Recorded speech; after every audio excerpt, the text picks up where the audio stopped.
night and day. It rained the whole day till on Sunday. I'm waiting for a shining day. Might be singing, might be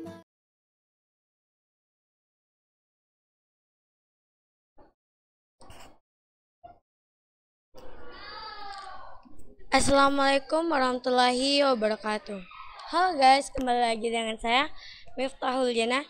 Jadi pada video kali ini saya akan membahas tentang pembahasan sistem pencernaan dan soalnya. Oke, jadi soalnya ini nanti akan membahas tentang soal SBMPTN setelah saya menjelaskan tentang sistem pencernaan. Oke. Jadi sistem pencernaan adalah proses pemecahan bahan makanan secara mekanis dan kimiawi menjadi zat gizi yang siap diserap oleh tubuh. Jadi sistem pencernaan itu ada dua. Yang pertama itu pencernaan mekanis, yaitu pengubahan ukuran makanan menjadi lebih halus sehingga mudah dicerna lebih lanjut. Itu yang biasa kita makan itu akan menjadi halus lalu dicerna. Lalu yang kedua itu ada pencernaan kimiawi, di mana pengubahan zat makanan menjadi senyawa yang lebih sederhana dengan bantuan enzim pencernaan. Oke, jadi dari bahan makanan sendiri itu ada karbohidrat, yaitu tersusun atas unsur C, H, dan O. Lalu ada monosakarida, yaitu ada glukosa, fruktosa, galaktosa. Itu ada disakarida juga. Di disakarida itu terdapat sukrosa, maltose, dan laktosa. Lalu ada polisakarida, itu terdapat selulosa, amilum, dan pektin. Ini merupakan fungsi karbohidrat. Fungsi karbohidrat itu ada 4. Yang pertama, sumber energi, terus pengaturan proses metabolisme, menjaga keseimbangan asam dan basa, lalu bahan pembentuk struktur tubuh. Lalu di bahan makanan juga terdapat protein. Protein sendiri itu memiliki fungsi ini. Ini ada 5 ya. Lalu yang pertama itu zat pembangun tubuh. Yang kedua itu sumber energi. Terus yang ketiga menjaga keseimbangan cairan tubuh dan memperbaiki jaringan yang rusak. Lalu terdapat komponen enzim, hormon, antibodi, dan kromosom. Jadi kalau kalian memakan yang mengandung karbohidrat itu bukan dapat mengenyangkan ya. Itu full. Itu bukan mengenyangkan, cuma dalam lambung itu full. Kalau protein baru mengenyangkan. Lalu ini ada di sini kan ada lemak. Nah, lemak ini memiliki 4 fungsi. Jadi fungsinya itu penyusun membran sel, pembawa nutrisi esensial, misal vitamin larut lemak, terus ada sumber energi. Itu melindungi organ dalam.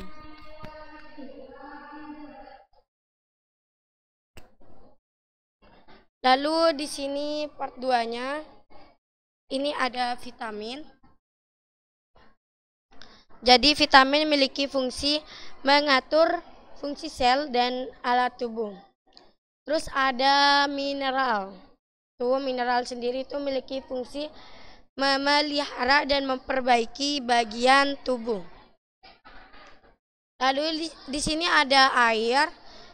Air menjadi salah satu komponen penting bagi manusia dengan fungsi antara lain. Itu ada pembentuk sel dan cairan tubuh, terus ada mengatur suhu tubuh karena air dapat menyerap dan menghantarkan panas tubuh.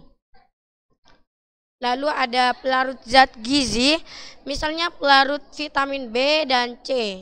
Terus ada pelumas dan bantalan pada berbagai jaringan tubuh. Lalu ada media transportasi berbagai zat. Nah, jadi ini air juga sangat penting guys bagi manusia. Ini sangat penting. Kalian meskipun nggak makan itu masih bisa ya untuk bertahan hidup kalau ada air. Karena itulah jadi air ini sangat penting bagi manusia. Oke. Setelah itu, karena pembahasan pencernaan udah selesai, jadi di sini saya akan tentang pembahasan soal SBMPTN sistem pencernaan. Oke. Lanjut ke soalnya ya, guys. Jadi pada soal pertama ini saya mengambil soal SBMPTN tuh 2018. Saya lihat.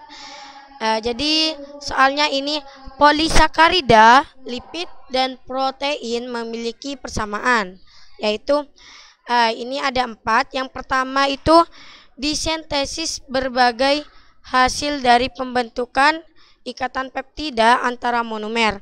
Lalu yang kedua itu dipecah menjadi monomer oleh reaksi hidrolisis. Dan yang ketiga itu dekomposisi menjadi subunit dengan reaksi dehidrasi. Lalu yang keempat itu disintesis dari monomer oleh reaksi dehidrasi. Nah, ini kita mencari pernyataan yang benar dari 4 tersebut. Nah, ya. Lalu kita lanjut ke pembahasan ya.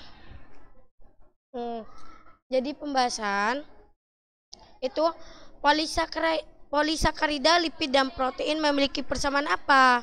Seperti yang saya sebutkan tadi itu kita mencari yang betul. Berarti ada kemungkinan 2 ya yang benar. Karena ada 4.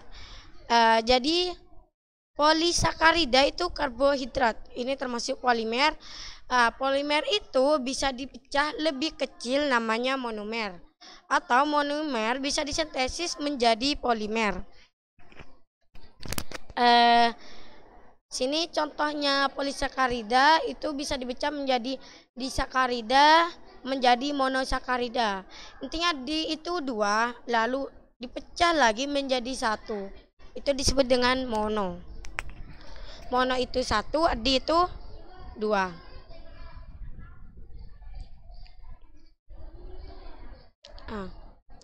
Saya lihat ini mono itu artinya 1.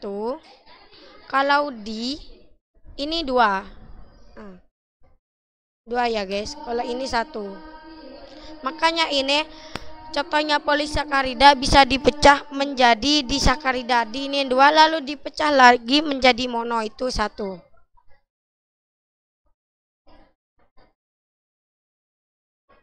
Oke. Jadi polipeptida itu contohnya seperti protein akan dipecah menjadi dipeptida, dipecah lagi menjadi monopeptida. Seperti yang saya jelaskan tadi, mono itu 1, di itu 2. Di 2 dipecah lagi menjadi 1.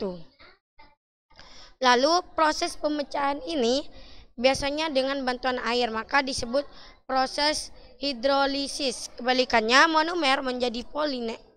Ini polimer ya guys. Ini salah ketik. Ada pelepasan ion H maka disebut dengan dehidrasi. Yang pertama ini pernyataannya salah.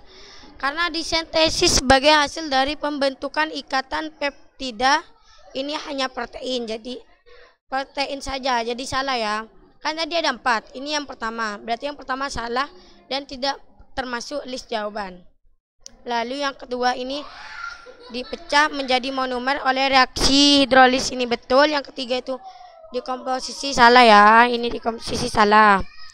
Lalu yang keempat itu disintesis dari monomer oleh reaksi dehidrasi. Jadi ini betul.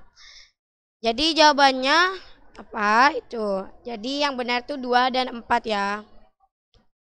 Karena di sini tertera itu nomor 2 dan nomor 4.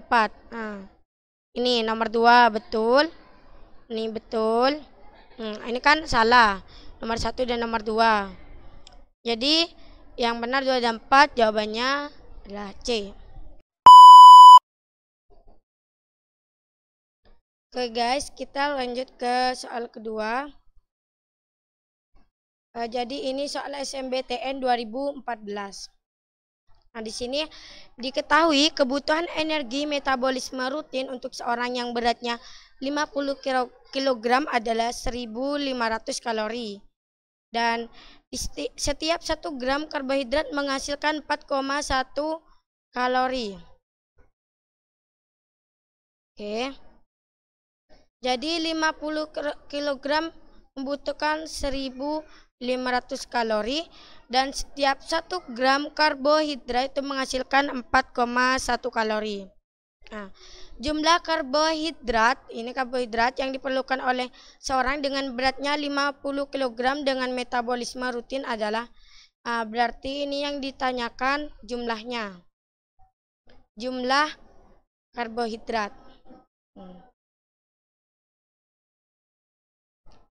Lalu kita hapus dulu ya.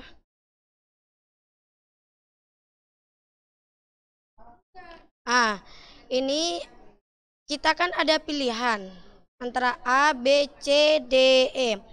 Untuk mengetahui jawabannya, jadi langsung dibahas. Jadi ini saya bahas dulu ya. Jadi pembahasannya itu, pertama kita perlu yang diketahui terlebih dahulu. Tadi kan yang diketahui 50 kg kebutuhan kalori 1.500 dan pada 1 gram karbohidrat menghasilkan kalori 4,1. Nah, yang ditanyakan tadi jumlahnya. Itu ditanya jumlah. Lalu jawabannya itu jumlah karbohidrat. Kita persamakan jumlah karbohidrat ini X. Ini jumlah karbohidrat kita X. Anggap aja ini X ya, jumlah karbohidrat. Jadi X sama dengan jumlah kalori dibagi kalori per gramnya. Berarti X ini kan jumlah karbohidrat kan. Jumlah kebutuhan kalorinya berapa? Ini 1.500 jumlah kalorinya. Lalu ini kalori per gramnya. Berarti X sama dengan 1.500 dibagi 4,1. Hasilnya 365,8. Atau bisa kita bulatkan menjadi 366. Jadi jawaban yang tadi itu bisa kalian lihat. Jadi jawabannya itu 366. Nih.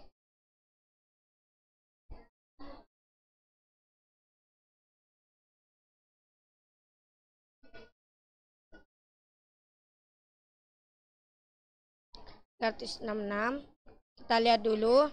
Berarti 366 gram itu C. Jadi jawabannya C. Oke. Sekian pembahasan dari saya, kurang lebihnya mohon maaf apabila ada kekurangan dan kesalahan dari saya sendiri.